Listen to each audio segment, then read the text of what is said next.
حضرت سودا رضی الله عنها د نبی اسلام بیبي وه. نبی اسلام ولې طلاق ورکو.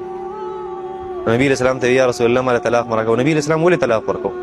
اصل کې د هغې چې کومه حافظه وه هغه کمزورې شوه. حافظه وه که نه ذهني قوت هغې لږ کمزورې شو. نو چې کله ذهن کمزورې شي بیا خو هغه شان د دین اسلام خدمت نه کېږي. هغه احادیث مبارکه نه یادېږي سړي ته یا یو زنانه ته. قرآن هغه شان نه یادېږي څنګه چې پکار وي.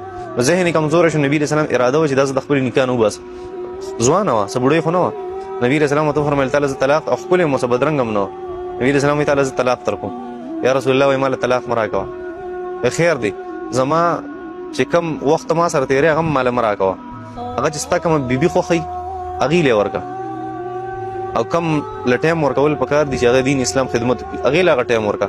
ما د خپلې نکاح نه مه وباسه د دې دپاره چې د قیامت په ورځ ستا په نکاح کې یم، قیامت په ورځ ستا سره یم. نبي علیه السلام ورته ټیک د خپلې نکاح نه مینه شته. حضرت سودا